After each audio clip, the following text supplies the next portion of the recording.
Welcome back to Falun, the men's 30-kilometre mass start, as you can see, and the yellow bib dictating the pace in the early stages. 5 kilometres just about completed, and Martin Jonsrud-Sundby still heading the field ahead of Alex Harvey. Looks comfortable in there in second place. 17, Kalle Halvorsen, who was absolutely sensational at the beginning of the season, faded a little come the end of the Lillehammer Tour.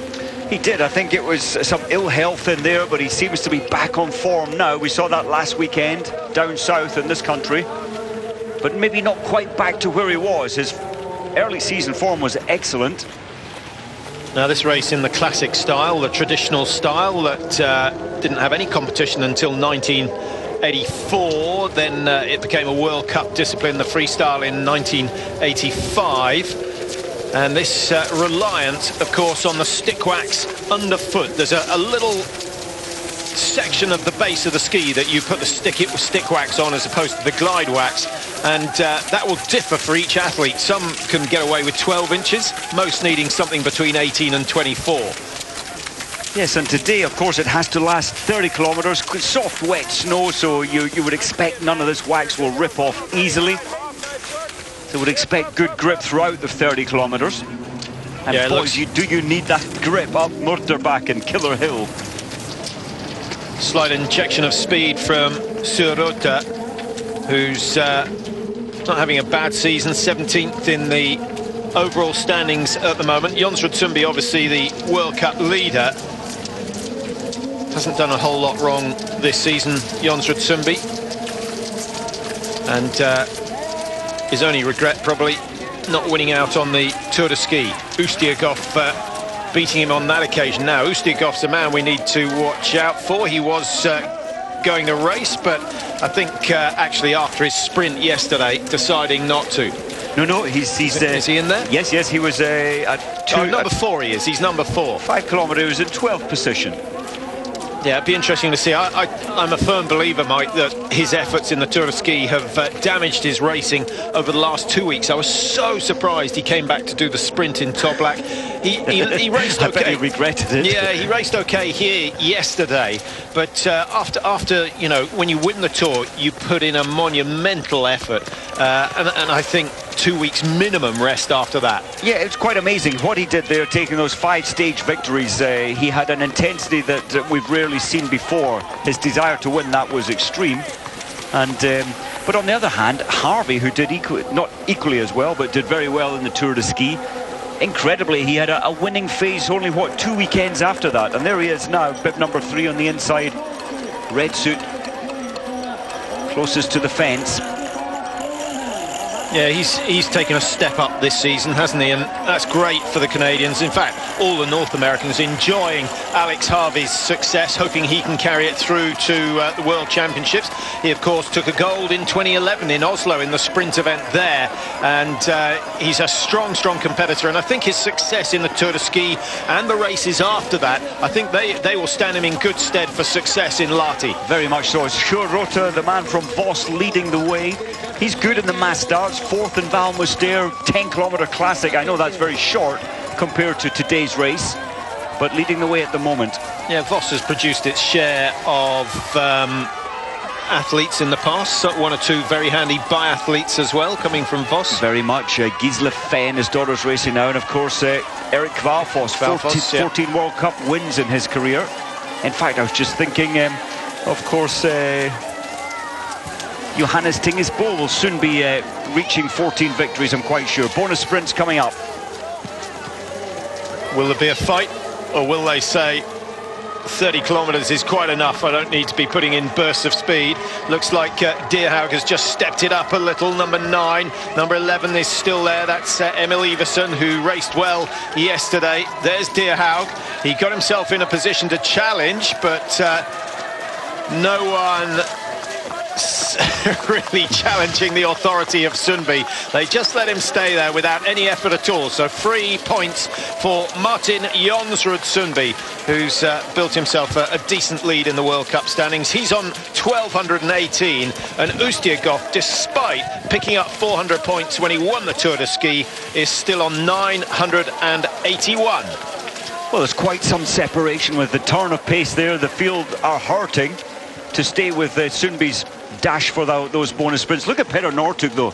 I know it's early in the race, but 20 seconds. He hasn't or doesn't look much of his former self. He used to love racing in Sweden, and especially on these tracks. Yeah, time's running out for Petter Northug if he wants to be part of the Norwegian team. Still quite a brave coach to leave him out of the squad, but when you look at the World Cup standings, they are not short of talent. We've got Sundby, Krug, we've got Iversen, of course.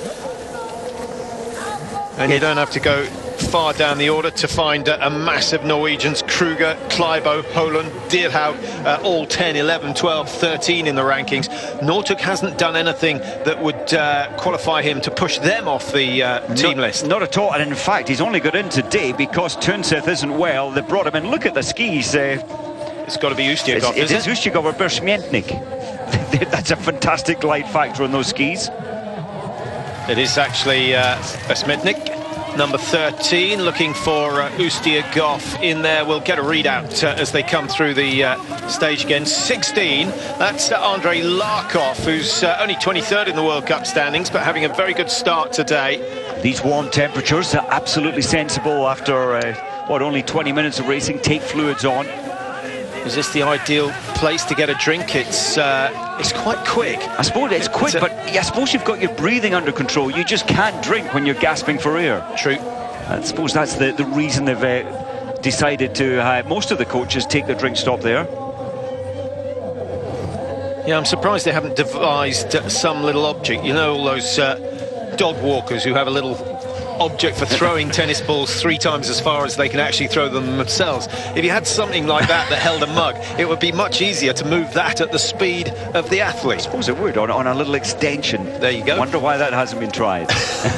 Because it's so difficult. You've got ski poles, you've got other athletes to contend with, and just your arm as a coach when you're running along, you've got to be pretty sharp. Yeah, but you can be another metre back from the track, and less likely to impede the athletes out there. Copyright it. Yeah. There's Northug. Oh, well, that's good news for Northug. This is important to him. He has to show good result today to be included, I'm quite sure, in the World Championships team. He's looking better. I thought he started quite off form. But he would normally be sitting in the top 15, top 20, usually at the back of the leading group, ready in a position to mark any big moves that happen, and he's certainly not anywhere near there. Ustiakov in that second group, actually, wearing bib 4, so still not quite his normal self, Ustiakov, and Volzetsev is in there as well. 29, just going for the track change, Dietmar Nuckler. Haven't seen Andrew Young for a while, bib number 61. And of course, 2 Brits in the race, Callum Smith as well. And Callum did well recently down in Austria, an Austria Cup race, finishing 12th, 14th actually.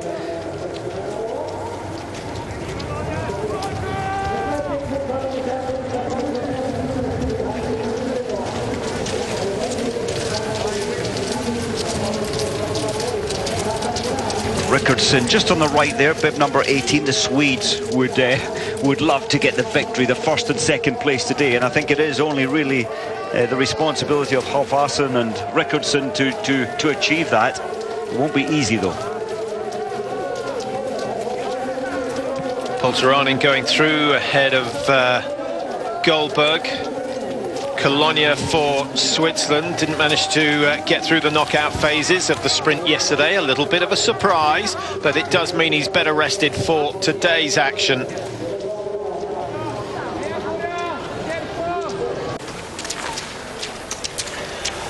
Welcome back to Falun. This is the leading race group, and things have slowed down a little since Bersmientnik moved to the front. Over 10 kilometers completed already. And again, the conditions getting the better, Mike. It's been a painfully slow race so far.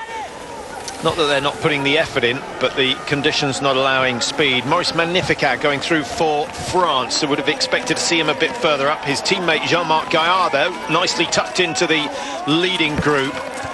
Sumbi might never takes any risks. He likes to be up with the leaders.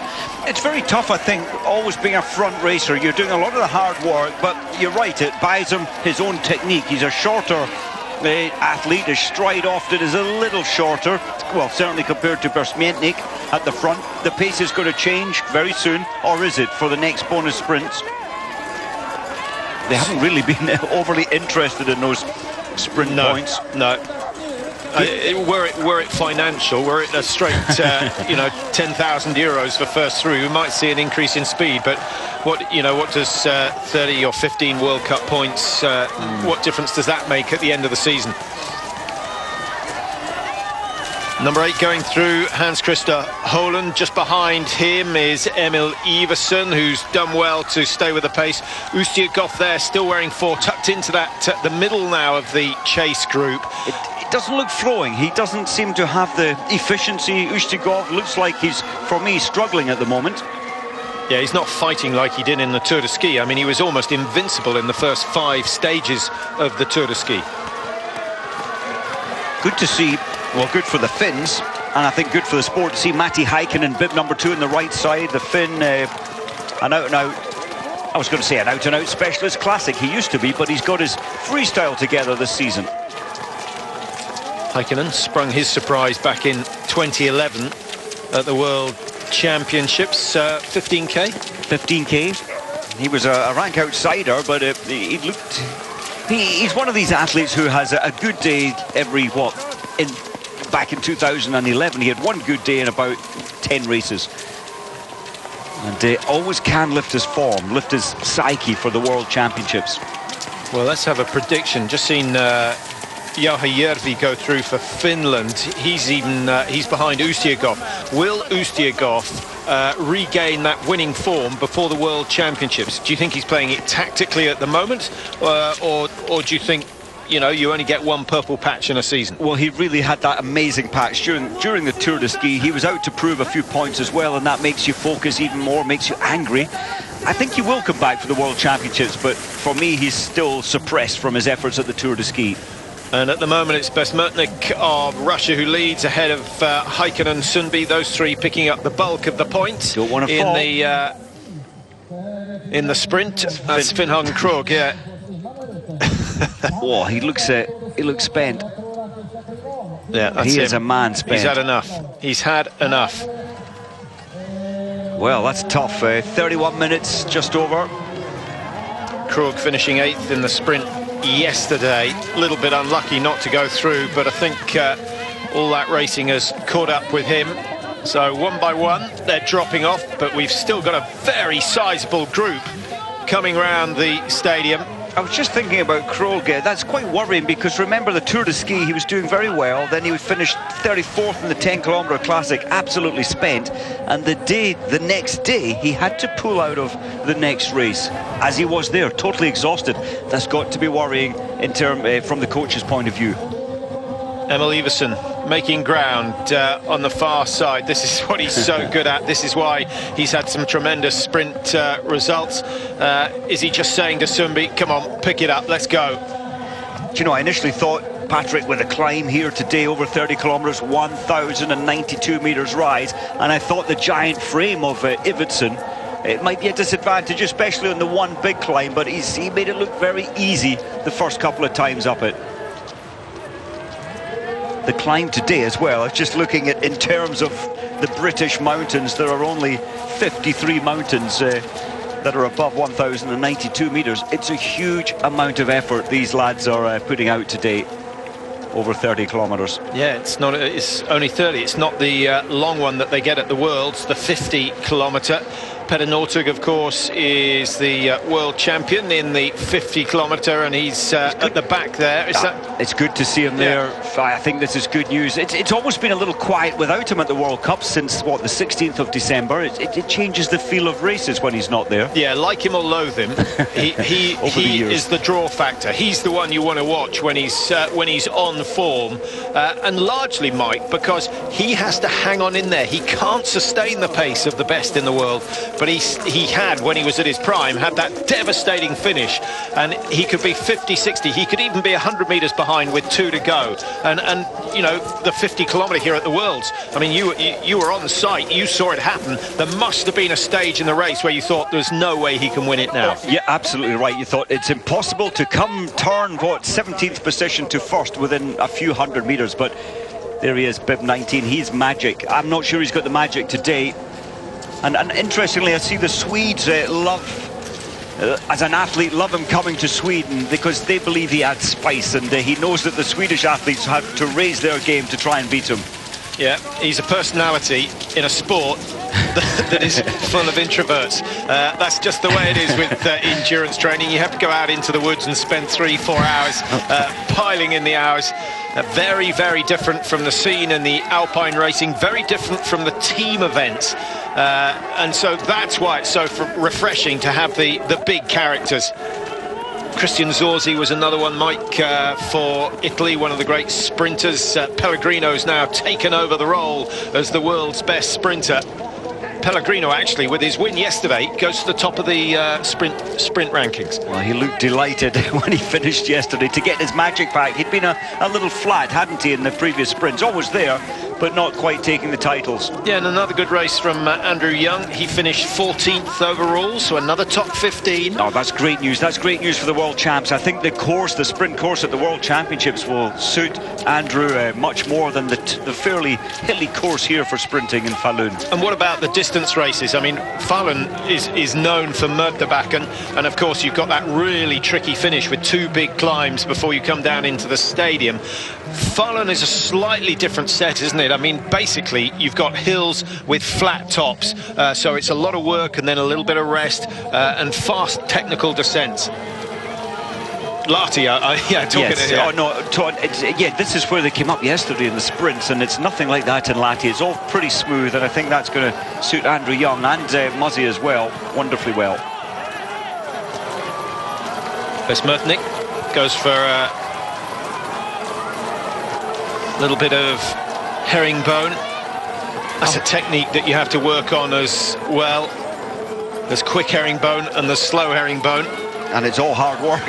Are you a fan, when you go to herringbone, most skiers, certainly club skiers, will use the edge of the ski. Are you a fan of trying to keep the ski flat and still get the wax to do the work, or do you like to go onto the edge of the ski? I think it's important, and we saw most of the best at the front there trying to keep the hips forward, so yes, you have to edge because the ski's out to the side, but I know what you mean, placing it flat, then just rolling off your edges. Well, let's have a look at Niskanen at the front. Well, he hasn't got the momentum. There's Sundby just showing us how to do it. Hips nicely forward. Yeah, and keep the feet as far forward. Once the head goes a long way in front of the feet, you're not going to get any grip with the ski. So well, sorry, Patrick, that's interesting. Halfarsson was just trying to get a chat with Rickardson, both at the back of this group. I wonder if they're trying to work together. In fact, it wasn't Rickardson. Halfarsson is 17 at the back. I think it was Svanebo. In which case he was probably saying, what are you doing up in the lead group? Well, Sundby starting to pile it on now with 36 minutes gone. Remember, it is a 30-kilometre race.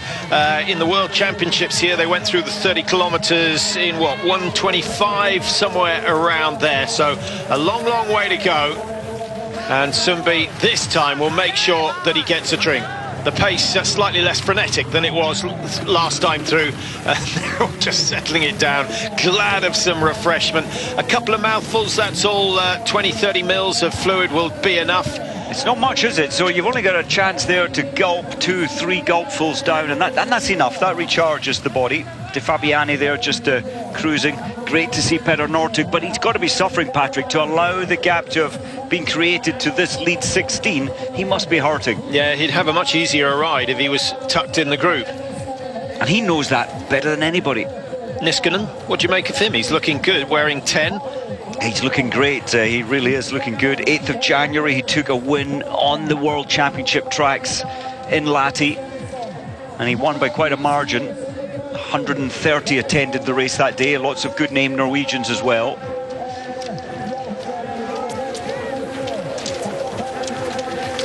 Good to see Colonia. I thought we were going to see some great form from Colonia. Hopefully he can produce that in the second part of this race. But normally he takes himself into that top 7, top 8 athletes. He doesn't normally allow himself to slide back to where he is today. But yeah, we'll have to wait and see.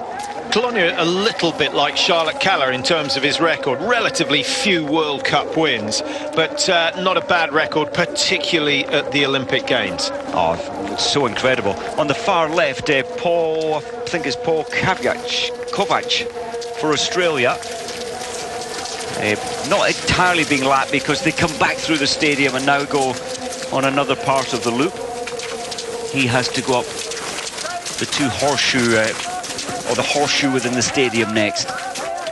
Poland steps to the side to try and gain a few places, and still this trio led by the Russian Stanislav Bolzentsev just seems to be happy to sit back. 30 seconds effort might bring them all up in contact with that leading group. It's Sami Jauhajärvi at the back there. It is. I was just looking at Northug there, Patrick. Now, for the World Championships here, I have to say he was, in my opinion, a slimmer version of what he is now. And when an athlete's at their best form, you're not carrying much more than, in cross-country skiing, much more than 6% body fat, 7%. And that makes a difference.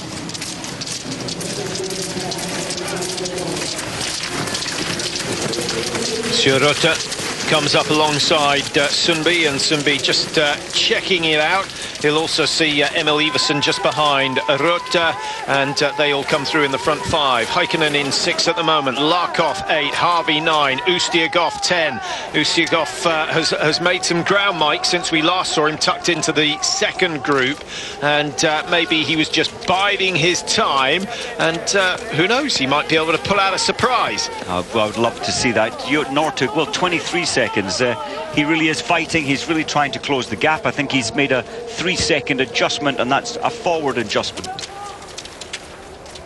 Sjörotte doing a little bit of damage to the front group, and if he keeps this pace up, he's going to string them out fairly rapidly.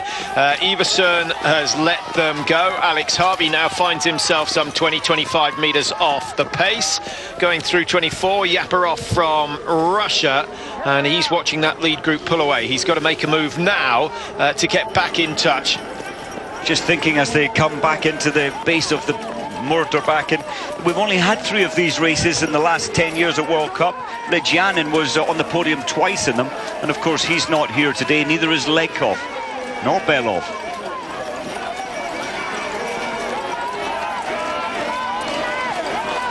Levo Niskanen looking very comfortable. He's skiing very smoothly indeed. He's a tall figure and happy to tuck in behind Sjörotte at the moment.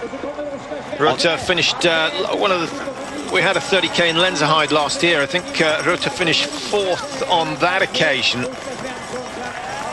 On the right-hand side, Bibi Levin, Iversen, he tends to lose just a little on this climb, but then he pulls it back in. It's not much.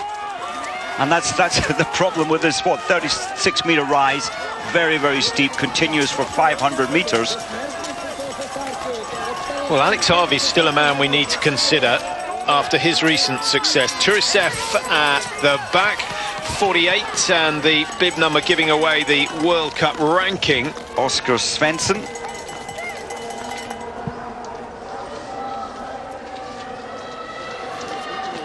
Yeah, Oscar Svensson made the final yesterday of the sprint. He's only 21. That was really the big surprise of the 6 finalists. Pellegrino, Iversen score the 1, 2, 3. Svensson finished in 4th place overall, ahead of Kleibo and Pedersen. I'm amazed the field, Patrick, are allowing Sundby with ease to take up the 15 points. Or can they not stay with it? Well, I think most people have come to the conclusion that Sundby's going to win the Crystal Globe, whatever, and an extra 15 points doesn't make any difference at all at the end of the day. And why put out the energy to beat him, which will only have a detrimental effect on the latter stages of this race. Oh, pace change is awful, and Ustiagov didn't manage to get the points he tried, but he didn't quite manage to pick any up. So Sunbi still leading, 42.23 on the clock. Dario Colonia in 15th place at the moment. Welcome back to Falun. For the first time in this race, the yellow bib of Martin Jonsrud Sundby has dropped back into the middle of the group, and guess who's come through to push up the pace? It's Ustiakov, who, the winner of the Tour de Ski, who was quite happy to sit in the second group earlier on, showing that he is now recovered and full of running. A much reduced leading group. Well, these sprint changes really have whittled it down. If the sprints weren't in this competition, I think we'd still have about 25 athletes, but it really has been reduced. I think we've got 16 right now. Falun, bib number 8, he's always been there or thereabouts, hasn't done much up the front, but looking quite comfortable.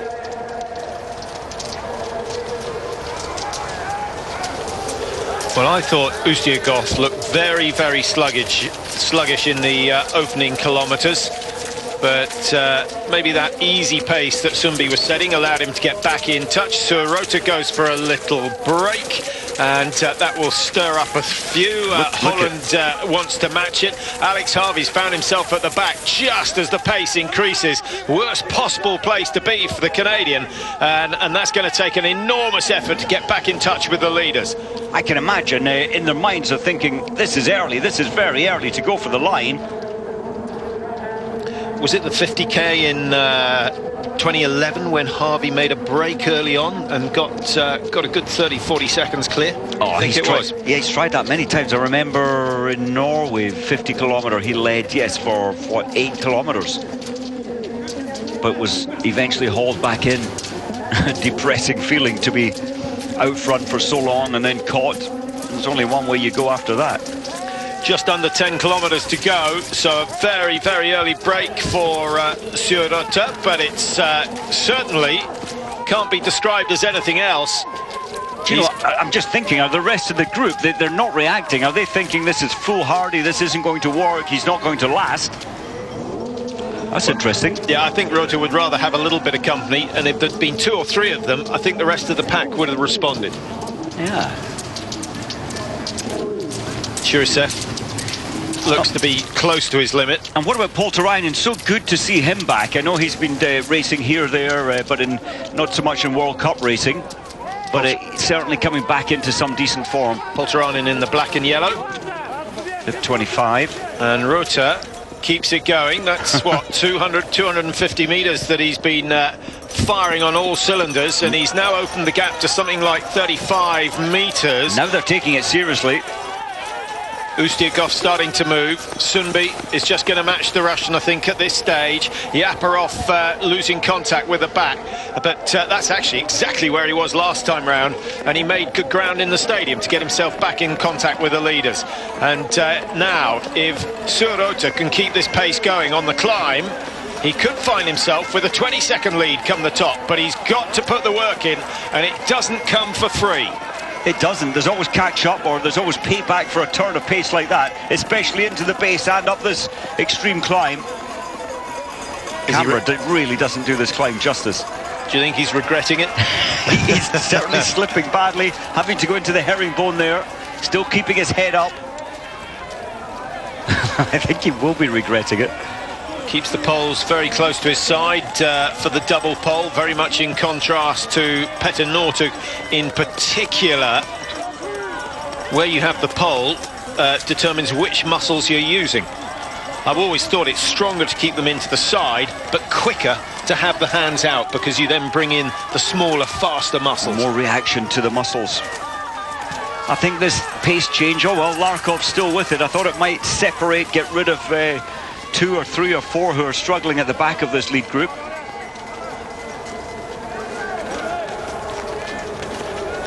And the battle goes on. It's a bold move. The bonus sprint points almost certainly going to Rota, but I don't think that is what this burst was about. I think he was making a bid to win the race, and if that's the case, he's going to keep the pace going over the top of this little rise. 21.5. But he's not hanging around. 55 minutes on the clock at the moment. You have to hand it to him. That is bravery at the top end. 8.5 seconds. He's got a decent margin there. But the group are now not reacting. They've got the points. The pace has backed off immediately. Yeah, from a 10-metre lead, he's now some 50, 60 metres clear. We'll get a really good idea when they come down into the stadium. Oh, it's a relentless battle, and some are beginning to struggle. Turishev there is in his little world of discomfort, his pain, I think. Where's Peter Nortug?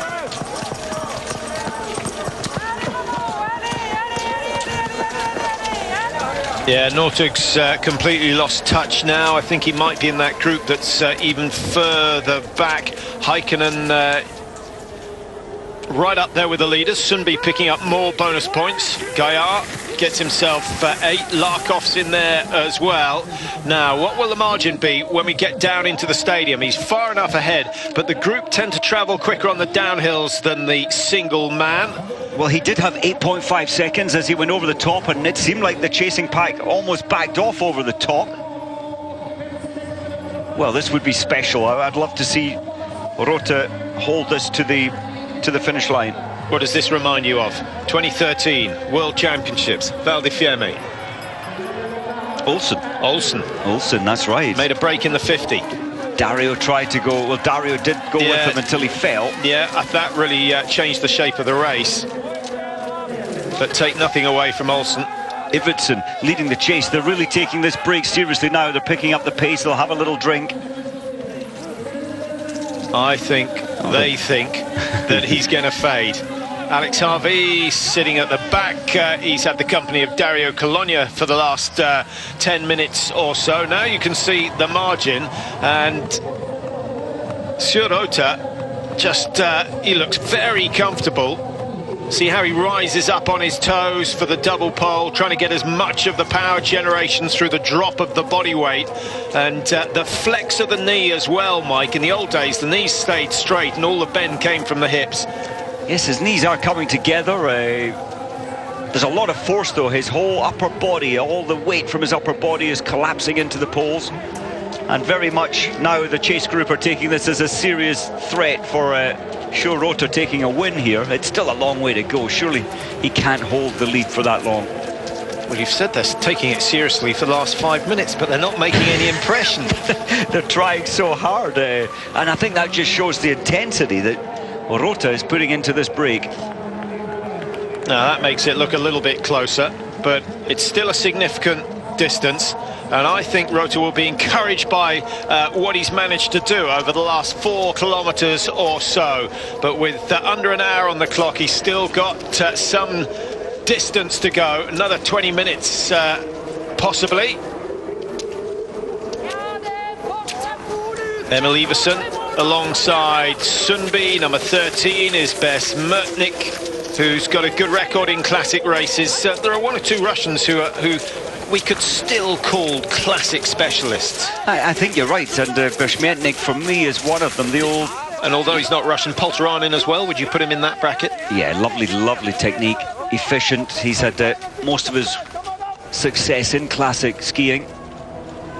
Now, as a biathlete, you obviously started your career as a classic skier, but you still use classic for training in biathlon. One reason is to give the legs a rest, so you're using different muscle groups. Anything else to do with the cardiovascular capacity? Definitely. When you're in the classic technique, it's more like running, so you're getting more out of breath. In skating, as the season goes on, you become a little stale. You lose form, and the classic skiing helps keep that form in place. And I think the biathletes now are doing like 60%, 65% skating, 35, 40 classic. And it's mostly recovery sessions, but it definitely makes you feel more sparky. 15 in the chasing group now. Larkov on survival at the back. Cologna was towards the back. And now it's back down towards the stadium and up the 2 little steep climbs, the horseshoe.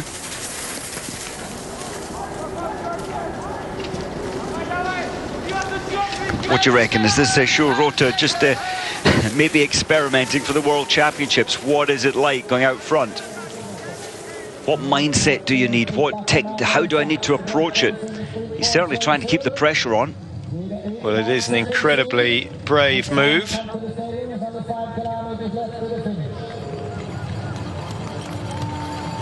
It's not a huge gap, but any gap these days in cross-country skiing is significant. The pack can stay together quite closely.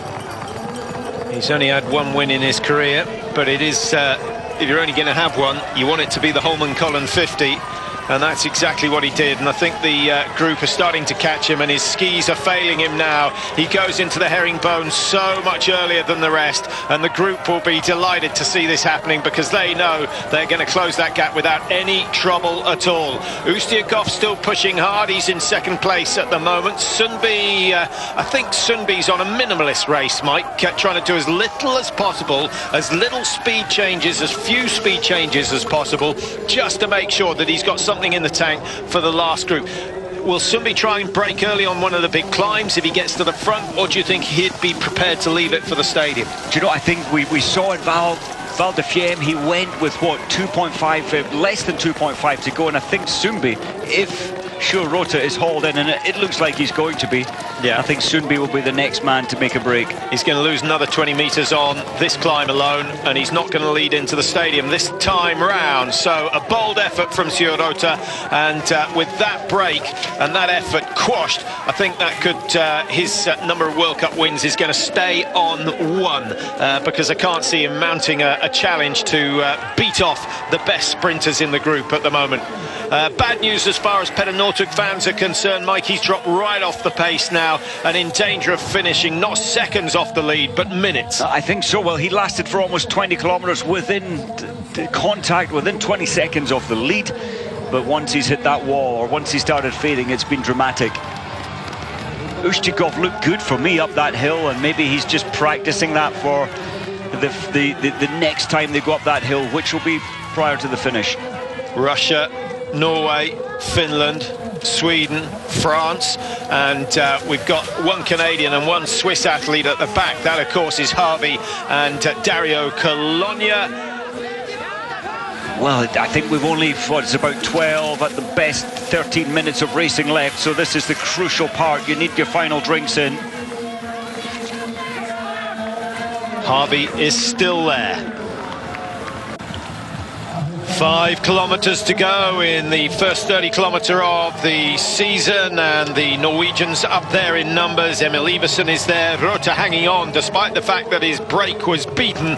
Ustiakov sitting there in third or fourth. Alongside him is Holland, so 4 Norwegians in the top 5, and the fifth of those is, or the fourth of those is Martin Jonsrud Sundby, the World Cup leader. And it's shaping up to be a Sundby Ustiakov battle, Mike. It certainly looks that way. Look at the points that Sundby's managed to hoover up with the effort at the top of the climb. Heikkinen, that's good points, 33, and Sho Rota, maybe the effort was worthwhile, but will it affect his finish pace now that he's been absorbed by the chasing 16? Are you a fan of the points in a race like this? I think the race, not really, to be honest. I think we would see different strategies. They've had to chase the points, therefore it keeps it strong. But without the sprints, I think we would have had more people in this pack. It would have been a little slower in places. And I was just looking at the back at Dario Colonia. There he is. He's been slipping terribly, and I think he's doing a great job today to keep contact, because his wax, I don't think, has been very good. Yeah, there's one course on the world circuit where you don't want to go short on wax. It is this one here. Danny Rickardson just starting to make his bid for glory. A home win would be fantastic for him. The Swedes have been short of victories over the years. Since I was just trying to think when they were so dominant, was 70s, 80s with the likes of Gunde Svan and Vasberg and Eriksson. The list went on and on. Oh, big Gunde Svan. He's got the most wins actually over this distance. He had 9 victories. Gunde Svan with 9, Bjorn Dale with 8, and the great Smirnov with 7. And then Vasberg, he used to win here, or certainly podiums here so many times. 5 consecutive podiums in this distance between 82 and 86.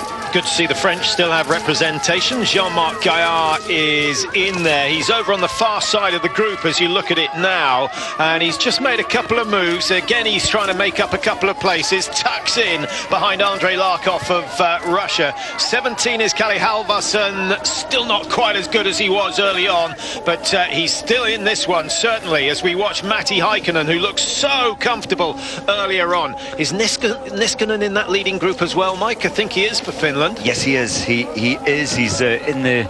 Well, in fact, he's in 3rd place at the moment. Yeah, Niskanen has been tracking Sundby, who's been tracking who's ever leading, and playing good tactics. Look how smooth Sundby's track changing is, so he can just stay tucked in behind Danny Rickardson. He's a big man, and how he gets his frame and weight up these big climbs, I'll never know. Good levers. I was hoping that we would see Halvarsson. In fact, there's Halvarsson. I was hoping we'd see them working together, but Halvarsson's been struggling the last 3 kilometers on survival. He might come back.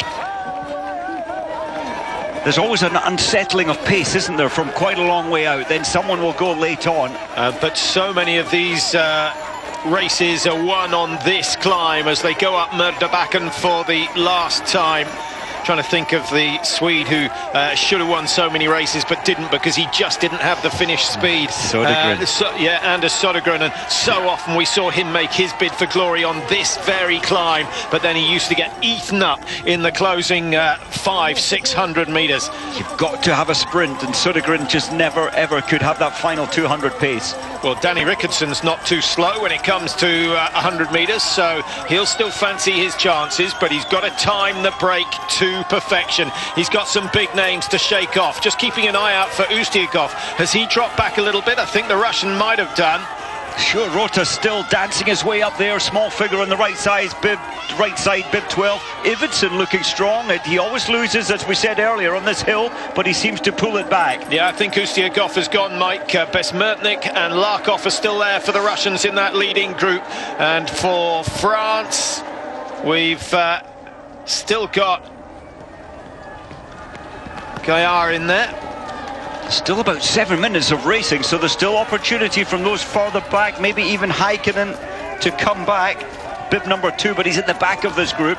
Well, where is your money at this stage? Sundby he's not going early, Mike. I think maybe he fancies his chances coming out of the stadium last time. Looking around, when Sundby's mouth drops open, you know that he's reaching his limit. So I don't think he's comfortable anymore, and he has been comfortable up until the base of this climb. Jean-Marc Gaillard's lost 5 or 6 meters behind the back of that leading group. Halvarsson is also dropping a little bit of time, losing a bit of distance. Oh, he's actually, Halvarsson's come, but remember we saw him at the back of the group. He's managed to make contact again with the tail end of the group, but it looks like it's all over for Häkkinen. And Yaparov there as well. So those two aren't going to be involved in the sprint finish at this stage. They come back into the stadium, and then they still have to complete that 1.4 kilometer loop, which is the same as it was for the sprints yesterday. Those who race the sprints know exactly what they've got to do. Sundby leading ahead of Danny Rickardsson of Sweden, and then I think it's Besmertnik in 3rd. All the time, though, Sundby's hadn't placed himself in the top 5. He barely has allowed himself to drop further back. He's got, as usual, intent to win. So we come through the stadium. They've still got to go back out again and round the little horseshoe.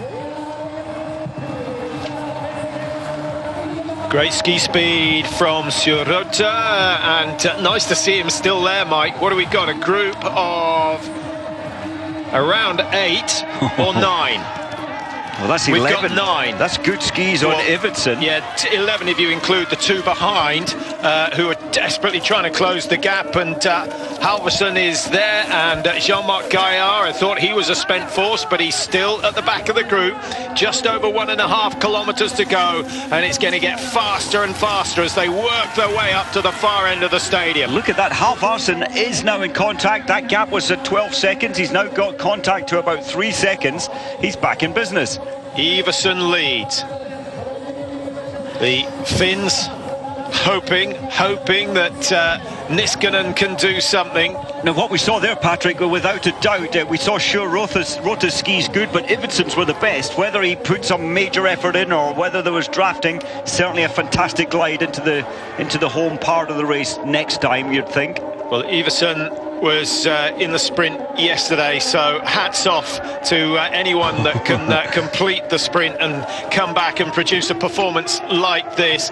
It may be the factor that decides this race, and again Halvorsen just losing a little bit of ground. That look over the shoulder tells us everything we need to know. He will not be competing for the win. He's just trying to defend his position now. I keep believing that he's there or thereabouts, but there is a gap. There's a survival mode, but there is time. We've still got another 4 minutes and the 2 major climbs to go.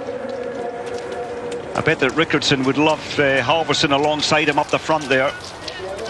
Those 2 final climbs, Mike, is that the place to make the break, or would you have the confidence to bring it down into the stadium and round the bridge at the far end? I think you need a good line, so you need to be top 4, I think, from the top of the horseshoe last time down into the stadium. You need to be top 4, top 5, unless you're Northug. We saw him doing great things at the World Champs here, but he's not in the races at the moment. And if you're on a pair of skis like Iversen's, who's leading at the moment, wearing 11, you'd be quite confident to lead it to that run into the stadium. If he can get his positioning right, he could get a 3-4 metre advantage by the base of the hill and should be carrying more speed than anyone else. So we'll see if that's a factor.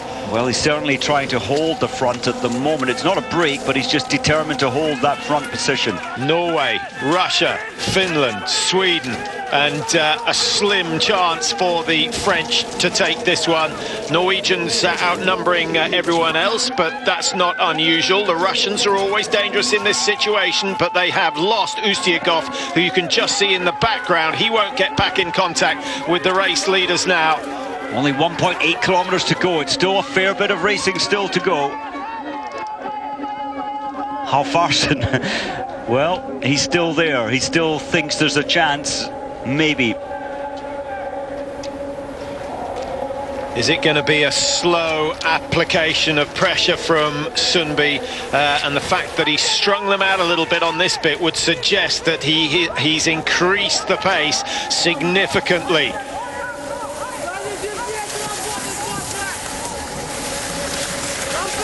Niskanen, he's always been there or thereabouts. He hasn't got the killer sprint that some of those around him have, so he would need to go early. Well, Niskanen has raced very efficiently so far, Mike. He hasn't been involved in too much of the jostling, and Sundby suddenly finds himself with a 4 metre lead, and I think the rest sensing that that is dangerous. They can't afford to give him that as they break to the left. 2 big climbs to go, and then of course that little rise as they come through the stadium. This might be an opportunity for someone to get away, and Sundby's up the tempo on the right hand side. Iversen trying to go with him. Niskanen finding he's losing his wax, and he's going to lose metre after metre on this climb alone. His chance of a win could have gone in the last 15 seconds. It's Sundby who crests the rise first. Iversen in second. Norway 1 and 2. Finland 3. And the best of the Russians is Best Mertnik, who's down in 5th, 6th place, just behind Nicholas Deerhaug. What a move from Sundby. Wow, that was or was it? I was going to say that was decisive, but it was brutal. Have you got a second sprint in? Can anybody chase him down? He's got to stay on his feet round this corner. It's a lot harder than it looks. Iversen carries good speed, but we know he's got good skis, so I think Iversen has as good a chance of winning this one as Sundby. The power has to be put on once again, and Sundby, who does so many interval sessions, he knows what this is like, and he could open up another 2 or 3 metres. It's Deerhaug who moves into third, so a chance of a Norway 1, 2, 3, just as we saw in the women's race. Look at Iversen. He knows full well that if he's there or thereabouts, those skis of his may well close that gap. Yeah, he is there, Mike. The question is, will he time it right? No doubt about 1 and 2.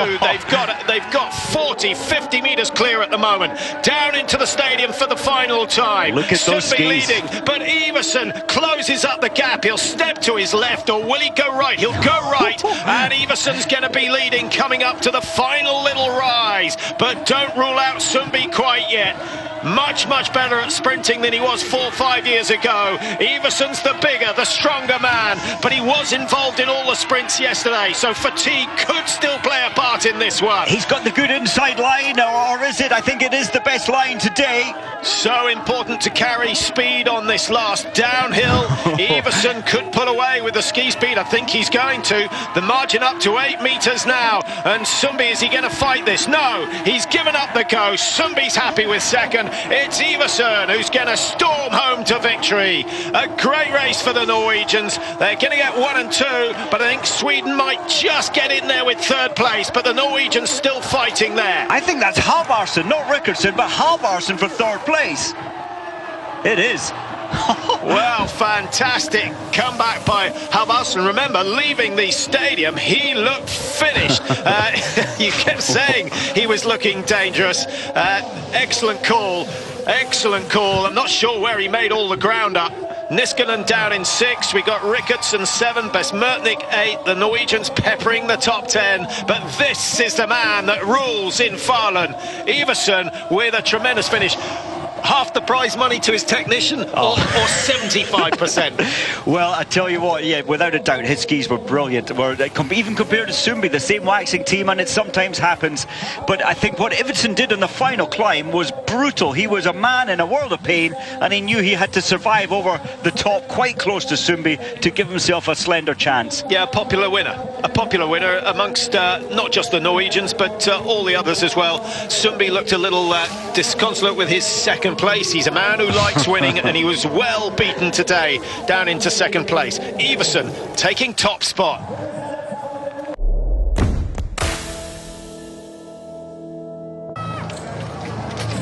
Well, a very good afternoon and welcome to Falun in Sweden. Just as we see the start of the women's mass start, these are delayed pictures. We'll join the live action. The race actually reaching the 3-kilometre mark at the moment. On the front of the grid, Heidi Weng wearing yellow. Number 3 is Östberg nearer her. On the far side wearing 2, Parmakoski, who's had a sensational season for Finland. And I guess we need to watch out for Jessie Diggins, but I'm not sure that 15 kilometres and classic style really suit her. Mike, a lot of people asking the question, will it be Weng, will it be Björgen who comes out on top today, or can the Swedes ride on the back of their success from yesterday? Nielsen, of course, getting the win in the sprint. Can the Swedes get their second victory here, having never had a Women's World Cup victor in Falun before? Well, I think it's a huge task for anybody to match the big names, Weng and Björgen. It's going to be a tough challenge, especially, Patrick, I think, with the second and third lap sprints that we're going to see. Well, it's looking more and more like a Norwegian 1, 2, 3. Here we see the order. Marit Björgen is up there leading the way. Heidi Weng's got a good pair of skis on. She's in third at the moment. And also up in that leading group, we've got Harsum and Östberg. Well, it's the usual it's the usual process. There's Harsum. She had a great result last Sunday in Shushan 10-kilometre classic. She won that by quite a margin. Stina Nielsen's got to make a move, Mike. 15 kilometres. It's a long haul, but once she's on her own, she's in trouble. Unlikely to see the Norwegians again. Nielsen and Parmakoski is quite a strong combination. They've both done brilliantly this year. Is there any way back? Can they get back in contact? And if so, where can they do it? Well, I mean, it's been an incredible pace so far to separate this field by such a margin. There's Kala. Normally she can survive a little longer. She can't survive at the moment 5 kilometres. So I don't think there's any way back when you're this far back, unless these three at the front slow it down, which is very unlikely. I think this is the way it's going to be for the rest of the race. Yeah, it's a strange one with Kala, isn't it? When you mention a name and you see she's on the start list, you think, there's Sweden's chance. But she's only got 9 wins in her career. But for me, she's one of those athletes who needs to focus on the major championships. She's done brilliantly at the Olympic Games. And of course, she was fantastic here in 2015, winning a title in the World Championships on home snow. But what is it about her? Is it the physiology, or is it just her mindset that she ups her game for the majors? You know, I took some notes, and I think it's about desire. She's thoroughly talented. We saw that at age 20 when she wins the Tour de Ski, first time of asking. There she is, 12 at the back of this little chase group. But you're right, she came here for the World Championships on these tracks, and she took 1 gold, 1 silver, and 2 bronze medals. So when she really wants something, she can do it. So I believe she's got this reservoir which she only taps into for major championships. Number 27, Masako Ishida in no man's land at the moment, just ahead of Victoria Karl of Germany. And she's found herself, what is she? She's must be close to a minute off the race leaders now. Marit Bjørgen doing a lot of the donkey work, picking and choosing her races this year, but what a fantastic record she's got. 6 Olympic gold, 14 world titles, 11 crystal globes. Mike, her success goes on and on and on. 104 wins now, and she doesn't look like stopping. It's beyond belief, the mindset that Marit Bjørgen has. The 600 and what was it, 606 days since her World Cup, since she took a baby break and came back immediately to a victory in Ruka, first race of the season. Yeah, in distance terms. What's her boy now, 13 months? Yes, just around Christmas. So he was born on Christmas Day, I think. Yeah, so no, quite amazing. And I like what she's doing here. She knows that in 3rd place in the yellow, Veng is probably the best climber. We've got the killer hill here, Murderbakken, and I think that's why Marit Bjørgen is trying to stretch the 2 behind her who took part in the Tour de Ski. Many more races in their legs, and she's trying to hurt them, knowing full well they could take her on the final climb. Stine Nielsen skied pretty well on that last flat section. She's closed the gap a little on the 3 leaders. Bjørgen, I see what you're saying, Mike, but another way of interpreting that is that Bjørgen knows that Veng, Veng particularly, is dangerous on the climb. If she's in front, she controls the pace, and Veng is one of those athletes who really likes to sit in behind. That's why she's got, what, some 65 podiums, but only 8 wins so far. Yeah, no, it's interesting, but I do think that Bjørgen is pushing her limit and really beginning to get under the skins, beginning to hurt Østberg and Veng. And in the process now, Nielsen is just under 7 seconds behind. Well, you can see the names coming up. Ingmar's daughter now 32 behind. Kristoffersen of Norway, one of 6 Norwegians in the race. We've got 15 Swedes racing today, but a lot of them are sort of top-level club skiers, as the host nation have a slightly bigger quota than everyone else. Bjørgen leading, number 3 is Østberg, and of course Veng, the World Cup leader, in 3rd position, and Parmakoski and Nielsen working together as we thought they might.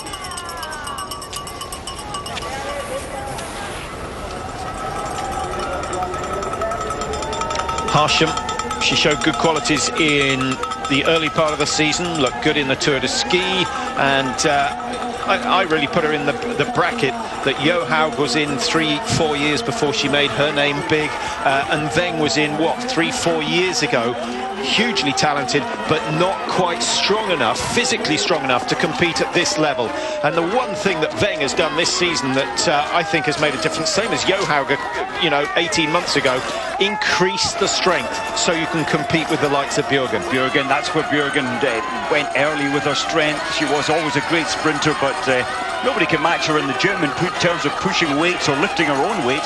But Veng did work on her double poling. We saw that early season, so much better this year, especially in the sprint finishes. In terms of body language, Bjørgen, to me, looks the most comfortable, but it's easy to set your pace. Østberg still well under control. Heidi Veng at the back. I don't know, skiing in 3rd, it's not easy, is it? I think she's slipping as well. Next time we get a chance to look at Heidi Veng, Parmakoski looks easy, comfortable. Nielsen's on her limit at the moment. Yeah, Nielsen's tempo's gone right down. Harsham now in danger of being caught by Charlotte Kaller as they make their way up this climb. 18 minutes gone. It's a 15,000 metre race, 15 Ks to race, and we haven't had one of them so far this season. 4 classic races this season other than the sprints, Mike. 4 different winners. Bjørgen, Parmakoski, Østberg, Nielsen. Heidi Veng hasn't won one. Well, it's quite a blend, sharing the leads, but here's the bonus sprints coming up, and can Østberg, can Veng get past Marit Bjørgen, or do they in fact want to? There's always a danger that no, they're not interested in changing the pace. And the interesting thing for me is Bjørgen is not interested in lead share. She's not caring if Østberg or Veng come past. I'm quite sure her mission, her outset, is to try and break them on the track so that they will not contend against her when it comes to the finish.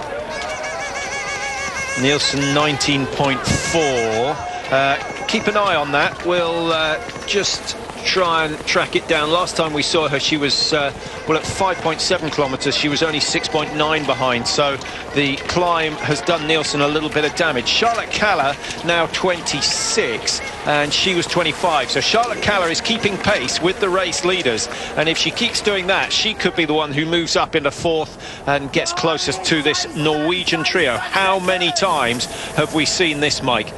It's so frequently, and as I say, I still believe that with Usberg and Weng having taken part in so many more races, it will eventually catch them up. Well, there you see the bonus points. Harsum picking up 5, top 10 all scoring. Fowler and Jakobsen also in there. Now this, for these top 3 girls, this will be like a training session. I know they do a lot of sessions where they just go out and work with the coaches, particularly as the majors arrive. They want to be the ones claiming the gold. But on a normal day, Mike, these 3 will do a lot of skiing together. Why do you think Bjørgen is happy to lead this all the way? She's just honestly, I think she's she missed her drink there. Now that could put her at ill ease, but yes, she's just desperately trying to keep the pace so strong, and I think Weng is beginning to suffer. Next time we have a look, she's really short, sharp tempo. She's not flowing in her technique, and I think she's really suffering right now. This kind of pace is better level pacing. We're not even half distance yet, and maybe, just maybe, Parmakoski and Nielsen will close the gap, pull this back in. Total climb of 546 meters within this 15-kilometer.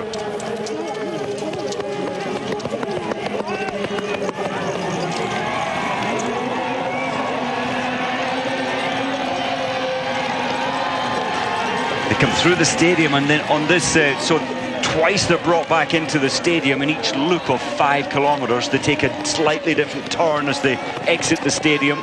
Well, what a contrast between the leading 3 and Nielsen. I know Nielsen's a much taller figure, but that sort of tempo, Mike, isn't going to serve her well. Parmakoski still firing away on slightly shorter legs. Number 12 behind, Charlotte Kaller, is certainly closing the gap now. She's looking good, and Harsum has just tucked in behind Kaller, and that's certainly going to be a good move. Might keep her away from this group, being led by Jessie Diggins, number 4. Maiken Caspersen-Fowler, the sprinter. She's had a fantastic sprint record, hasn't she, Mike? Hasn't been out of the top 2 this season. I don't think she's been out of the top 2 in the last 2 years, except for one performance.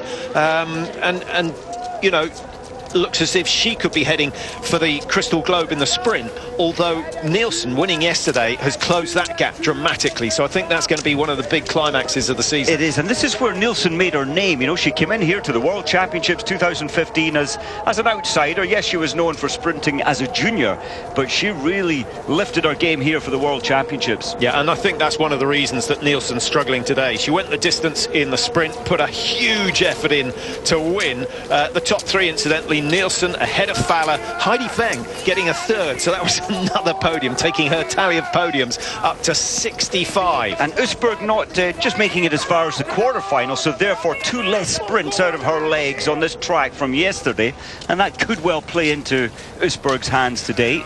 For those of you that like the stats, Marit Bjørgen, 104 wins from 280 World Cup races, and that of course includes the very early part of her career. It includes 2006, 2007, where she was really off the boil somewhat. It is an astonishing record, and fantastic percentages. Nielsen second in the sprint standings now, 4th in the overall. And she won the 10-kilometer classic mass start in Val di Fiemme, so that's why we had an eye on her. But I think the sprint yesterday has somewhat depleted her reserves. Welcome back. As I'm sure you can see, the leading 3 in this race are all Norwegian. Nice to see Usberg doing her share at the front. Bjørgen's gone into second, but steps wide. Is she going past? Quite possibly. Heidi Weng's been at the back of the group all the way. Doesn't make much odds on these steep uphill climbs. Actually makes it harder because you've got to watch where you put your poles and your ski tips. But she's not offered to do any of the leading. Nielsen, a little bit more spring in her step. Parmakoski doesn't seem happy to go through, Mike. I don't know whether that's a tactical thing, but actually a little bit of a gap being opened up between Nielsen and Parmakoski. I must say, Nielsen's wax was magnificent up there. She had grip throughout that up to the very top of the climb. Everybody else had to separate the skis into the herringbone. Well, this is good news for Usberg, taking the lead. Well, next time through the stadium, that will be 10 kilometres. This is a tricky corner, not as quick on classic skis, not as quick today with the fresh snow out there.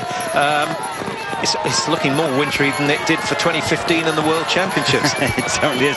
Not as many spectators. We've got at 26 to 32,000 each day, and the 50k there were nearly 60,000. Yeah, but for a World Cup, Mike, this is fantastic. And I tell you, Ulricehamn, that they certainly excelled themselves with the numbers that turned up there. I think it's great. 2 weekends of racing in Sweden, and both highly attended spectator-wise. A little bit of a runaway at the moment for Norway. I was just looking back, Patrick, the last time a 15-kilometre classic was held here, way back in 1999.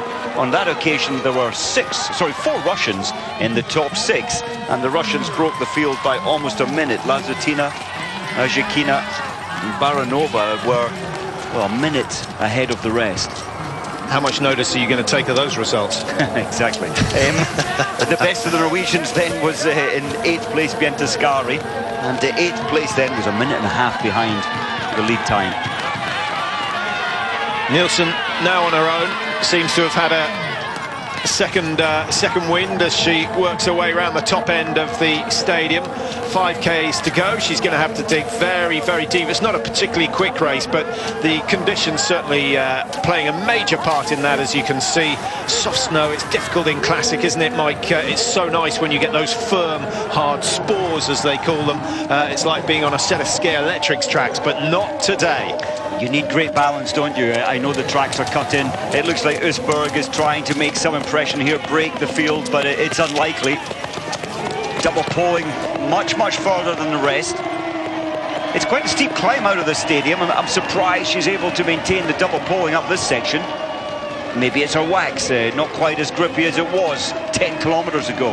Now, I know one of the main ambitions of the FIS is one, to make sure that they preserve the classic technique, so they've cut the poles down to 83% of your height. Your standard skating pole, which you'd use if you were just going to double pole a classic race, would be at a what, 88%, somewhere around there? I think so, up to 91%. Yeah. So up to the top end of the skating poles, and that's what they were doing. And this summer they were experimenting with the poles going even longer to take it a step further. And their other ambition, Mike, is to make sure that one team doesn't dominate. Now that's a much harder problem to crack. It's a difficult one. How do you stop the class act that Norway, especially in the women's field? Of course, the men's field is almost as strong as well. There's no way you could control such talent as Bjørgen, and that's got its rub-on effect, hasn't it? Usberg and Weng training alongside her, learn her skills. I think Weng is struggling. But she's a gritty competitor. She won't let go of this until she absolutely has to. But I think Usberg's injection of speed has had an effect. One of the reasons the Norwegians are so good, Mike, is because this is the sport. These are the heroines of Norway. Harsson pulling out. I think she's had enough. Has she hurt her arm? Did she fall? Maybe she fell in the horseshoe. Quite possible. But that left arm does not look good for Harsson, and that's a major concern. If we hear anything, we'll let you know. But I think that's unlikely. But with the World Championships just around the corner, that could be a major blow for the youngster. Of course, she had that victory last weekend. It was an FIS race, a Scandinavian Cup race in Sjusjøen, but she won by some 22 seconds. Usberg, third in the World Cup standings. She comes from Gjøvik, which many of you who've been on the train up to Lillehammer may well have seen. It's on the opposite side of the lake as you make your way up to Lillehammer. So close, close to some fabulous training areas. That's a lovely area. Tracks all over the place. Trysil not so far away. That's a wonderful place for your cross-country skiing. I'm impressed with Nielsen winning the sprint yesterday and on survival mode at the moment. Can she keep Parmakoski at bay? There's Kala still surviving on her limit. Otherwise, she will close that down on Parmakoski. I was slightly surprised to read that no Swedish woman had won a crystal globe. If we go back as far as Viberg and Anna Olsen, it's Dahlberg as well. Yeah, but I guess when they were around, the Russians were at their strongest, and for the last 15 years, it's been all about the Norwegians, and of course Kowalczyk, who got a look in as far as the overall crystal globe was concerned. But this year, Nielsen has a real chance of winning the sprint, and I wouldn't be surprised if towards the end of the season that becomes her main focus. She's not going to win the overall. She's in 4th place at the moment, but she's almost, she is over 500 points behind. It's a huge margin, but remember the Tour de Ski, she's great in those tight day-on-day competitions, and maybe that will stand her in good stead for the World Championships.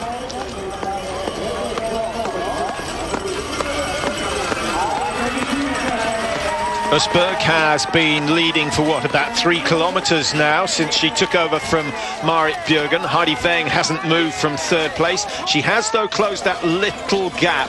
And actually, Mike, as you suggested early on, it's the flats and the gradual uphills where Weng is struggling. Once we get to the big climbs, she's lighter than the rest, she's quicker than the rest. And that's why I thought initially that Marit was trying to really get rid of them before this climb, merged her back in again, and for the final time.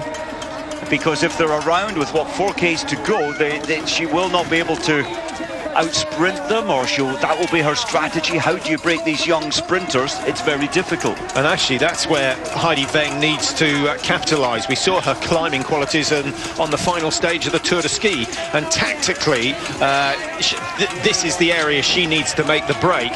It's a lot easier to say than it is to do. It is, and this brings back memories of La Clusa, the 15-kilometre, but it was freestyle. Østberg took on most of the late work, the last 5 kilometres at the front, completely destroyed her chances of winning. And of course, Weng stayed in 3rd, very much the same as what we're seeing today. Surely Østberg, well, she's going for this the bonus points, bonus sprints. Well, it might make a difference come the end of the season.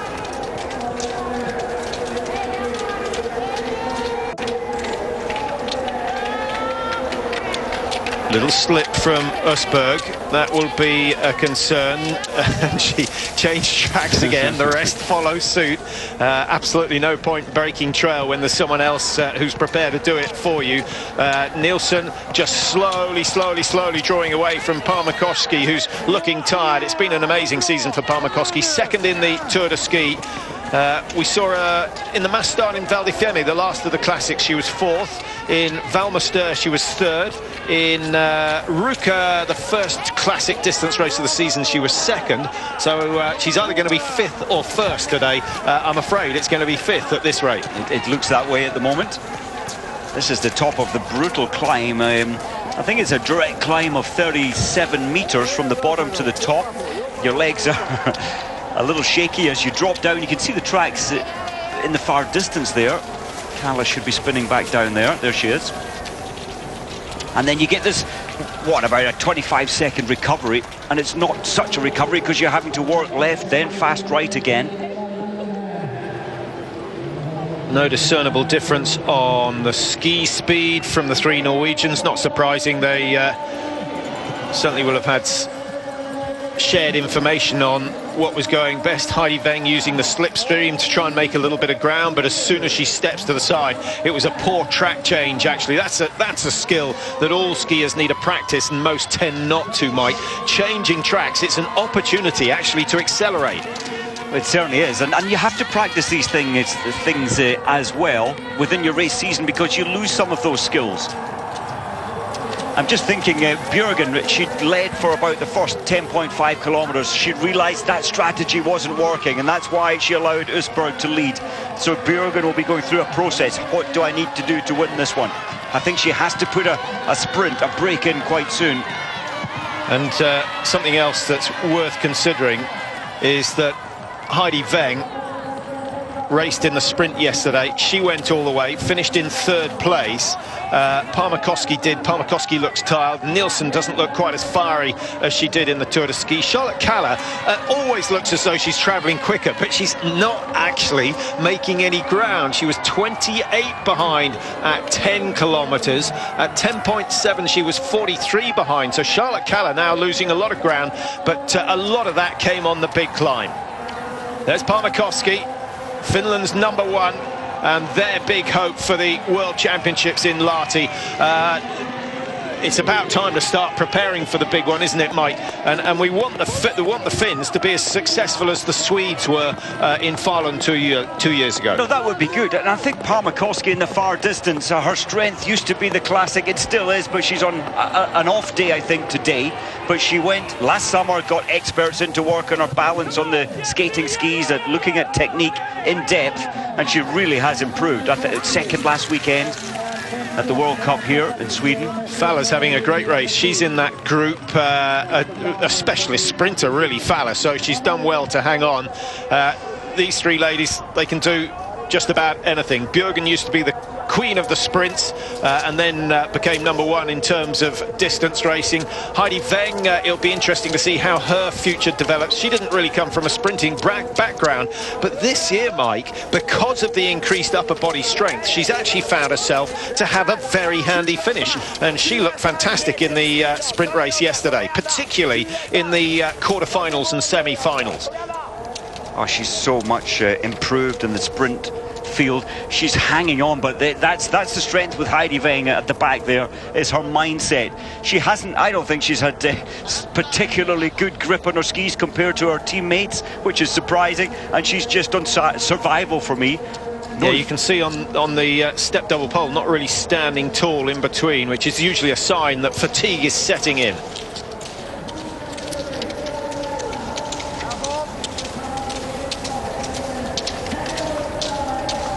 Hardly a metre between the leading 3 all the way through the race so far, and still Nielsen's there in the background. She's got visual contact, which might give us some hope, but at the last split point, Mike, the gap between the 3 Norwegians and Nielsen almost up to 30 seconds. Exactly, it's increasing all the way along this track.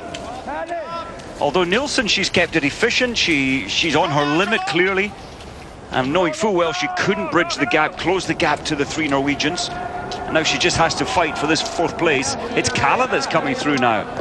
Yeah, Kaller, I certainly expected to see her making a move. Parmakoski, I think actually it's going the other way, isn't it? Kaller's still the same distance behind Nielsen, but Parmakoski has blown up as such. Again, another of those that went all the way. Nielsen, Weng and Parmakoski all did the whole sprint yesterday, so all credit for them for stepping out.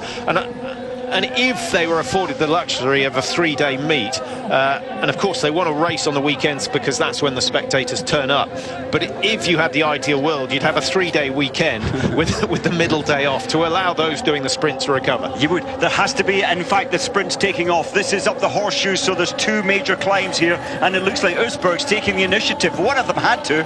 Yeah.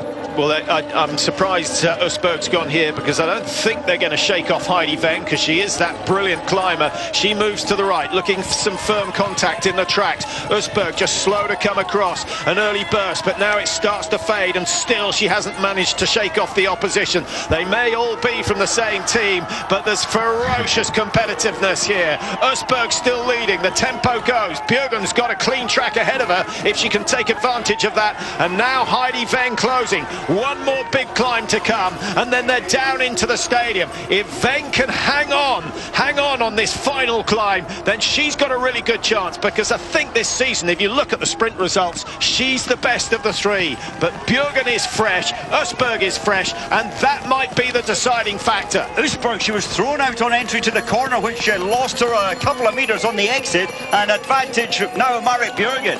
Heidi Weng has got to get within 2 or 3 metres of the two leaders by the time she gets to the top of this climb. Marit Bjørgen moving very, very wide. Is that... Yeah, she's just... Where is she going? I think she wants the fir branches to get the traction. Well, it's working. Good thinking. Look, she's accelerated there. Now, it's not often the person first round this corner wins the race, Mike, because the others just tuck in. But Weng has missed her opportunity. 25, 30 metres, far too far behind at this stage of the race. It should now be between Marit Bjørgen and Østberg, who is in second place at the moment. It's not over yet. It's not over for Østberg yet. I think it is over for Heidi Weng. She just could not live with the pace, the sprint which Østberg started, and Østberg is slowly hauling back that deficit she had. She needs to be in touch before the climb starts. She is just about. She's gone for that inside line, which is often dangerous because you can get shut out, but she's still travelling at the same speed as Marit Bjørgen. She's not going to let the world #1, the best ever cross-country skier, run away with this one. Bjørgen's going to have to fight for the line, looking for a 105th World Cup victory. She has a lead of 3 metres with 300 still to go. Oh, it looks like it's Marit Bjørgen's, but Østberg will not give in this final 100.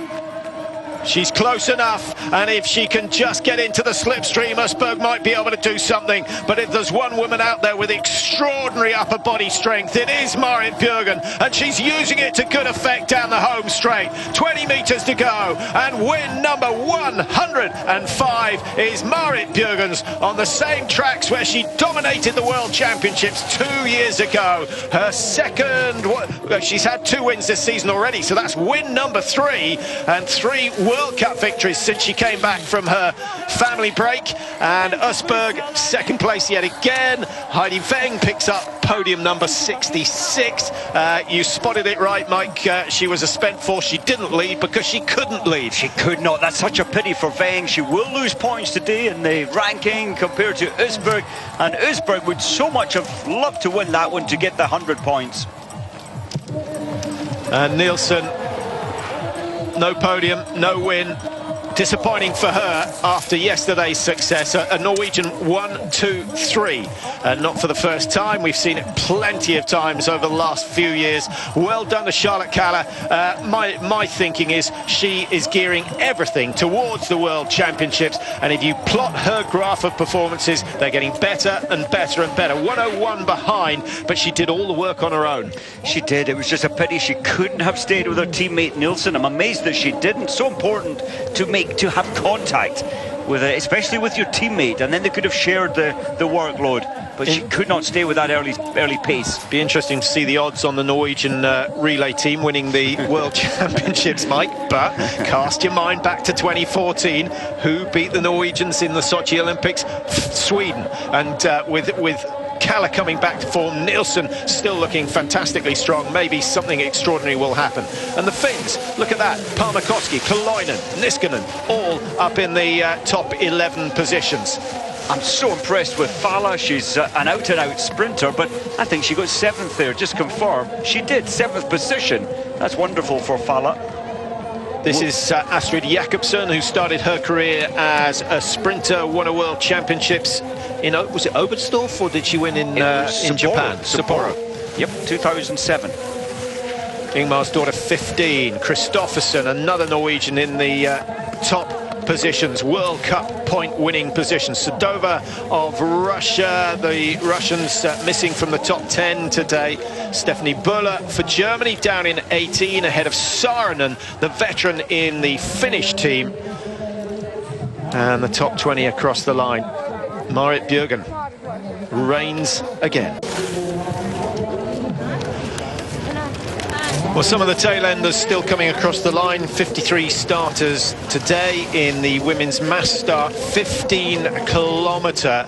And our first indication of who's going to be on top form for the World Championships. what is it, 23rd of February, when things get underway in Lahti.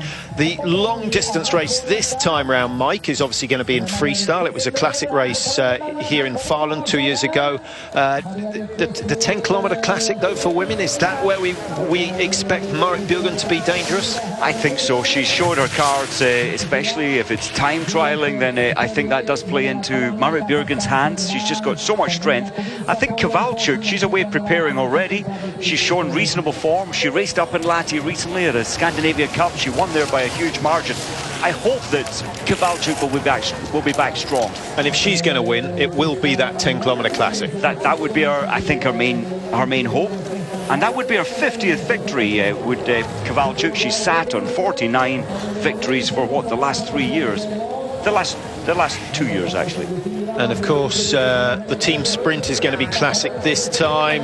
The skiathlon obviously involves both techniques, but it generally favours the freestylers, as that's the second half of the race. The sprints are in the skating technique, freestyle.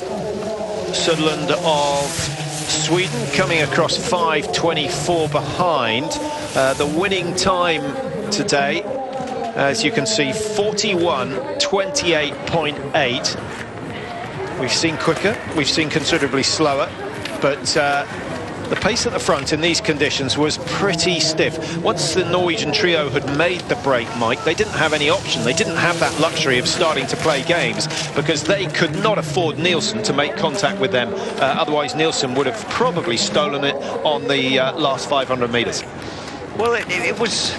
There was a little bit of chess play, wasn't there? Clearly Marit had the strength to lead the first 10 kilometres. She realised that wasn't working. She offered Østberg and Weng forward. Only Østberg took up the option, and Østberg led it and tried to change things, tried to get rid of the other two. It didn't happen.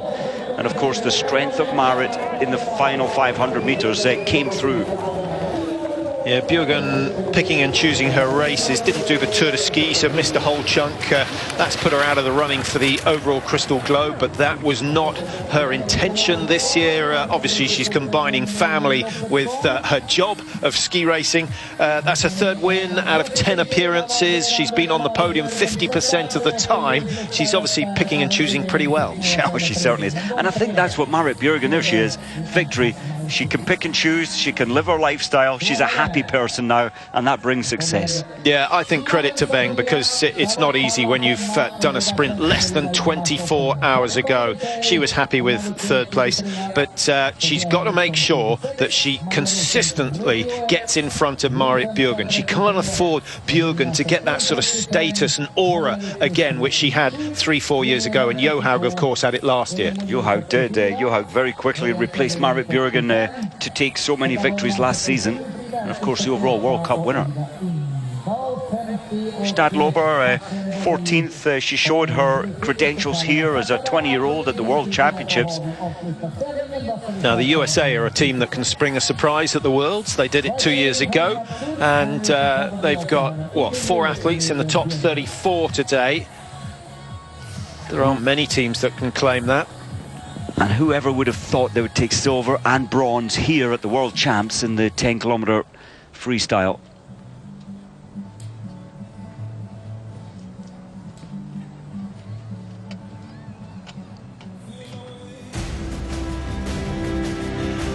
Well, nice shots of the early part of the race here in Falun. Jessie Diggins wearing 4 just in the background. Heidi Weng, she stays in yellow, and she's got a healthy lead over Parmakoski of 289 points before today, and Weng, of course, beating Parmakoski again today, so that's likely to go up closer to the 300-point mark, and she's odds on to win the title now. 21 races completed, another 10 to go, 10-point winning races to go for the season.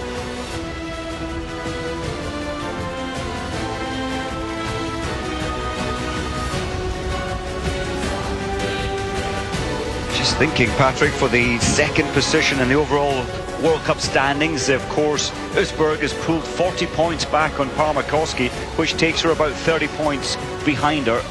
That's a good news day for Usberg. Yeah, I think those two are going to have a good battle come the end of the season. There you see the standings. It's over 300 points. 316 Heidi Van Cleer with 10 to go, but that means there are still 1,000 points to be had. The World Championship race is not counting, as they did in the past.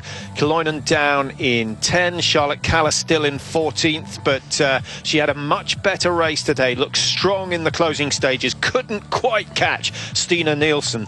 So we had 3 Norwegians on the podium and Sweden 4 and 5. Finland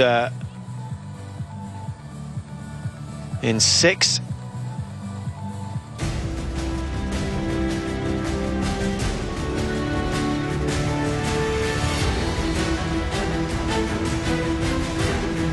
Outstanding season for Heidi Weng on the podium for the first 12 races she did this year. She's had a 5th, a 7th and a 6th, so only 3 races off the podium this season. Her paydays have been great as well, Patrick. Nearly 200,000 Swiss francs. Your 105th World Cup victory, individual World Cup victory. I'm sure you remember every single one. But yeah, again, coming back from pregnancy last year, a lighter racing schedule a little bit, just sort of balancing the effort. Do you know when you're going to have a day where you can win like this? Can you feel it? Yeah, I can do. I had good weeks, and I feel that the shape is there, so I knew that it was possible, but you never know. And today I also perfect skis, and the body is working good, and my teammates is helping me also. So yeah, and a good finish. That's very good. I think after being away for 1 year, and having still the finish there is a very good feeling. Yeah, you had the young girls with you again today, and both we know can sprint as well at the end. We know you are obviously a great sprinter. Any concern at all when you see them and you think, okay, it's going to have to be fast at the end? Yeah, I know they are very strong in the end, but I knew if I have my day, it's possible, and today I also had, and good skis also. So I feel a very good grace for me, and the shape is there, so hopefully it will be there to Lahti. So. Well, congrats on a great victory today. Thank you. Ever cheerful, Marit Bjørgen, and there you see the stats. Eyes look a little bit red. I think she needs a pint of water and a little bit of rest after that effort. It is staggering at the age of 36. She's still taking all the teenagers and those in their early 20s to the cleaners. Oh, very much. I can't think there could ever be anybody to replicate this again. It's so good. Her career since World Cup at 18-year-old, winning in the sprint. She took one little dip in her career. And look at the percentages of podiums on the on the podium during the race. Phenomenal. 170 from 280 stars. Yeah, incredible. You can't make that up. Will they find another as strong? Well, Johaug was on a similar journey, but it would have maybe taken a few more years, but a forced year out this racing season. Ski jump needs a little bit more snow before that becomes safe, but it's always a fun venue to go to. We've had the World Cup finals here on many occasions, Mike, and once again they draw massive crowds, close enough for Norway for the fanatics to come down from there, and of course all the locals are massively into cross-country skiing as well. I think here's the girl who's going to be lifting the Crystal Globe come the end of the season, provided she doesn't get ill. Injury is so unlikely in this game, but illness is. It is. With all these races, the bodies are depleted often. There's a lot of travelling in the programme. Usberg would so much have loved those 100 points today rather than the 80 that she achieved to just to get a little closer to Heidi Weng. What do you think she's got to do to win? It's a tough one. It's a tough call. She needs a very successful World Championships, clearly. And as you say, maybe illness, setbacks, she'll just be hoping that she can keep her health, and she can do nothing but keep her health and race as she has been. It's the only way she'll at least try and challenge Weng. Yeah, I don't think she did anything wrong tactically. Maybe she could have been half a metre closer to Bjørgen going over the top of that final hill. She looked really good. Her speed on the bottom half of the stadium bridge, as we call it, was good. But at the top of that, she faded. The last 10 metres, she failed to get her ski tips in front of Bjørgen's, and then she was shut off on the corner. And it was further back when Marit took that what looked like the crazy wide movement, but she had the firm snow, and that was the all important. I wonder later if we'll see the men doing the same in the final attack to the line. Yeah. It was certainly a bonus. But a great race and a great day for the Norwegians. Bjørgen, Østberg, Weng, the 1, 2, 3.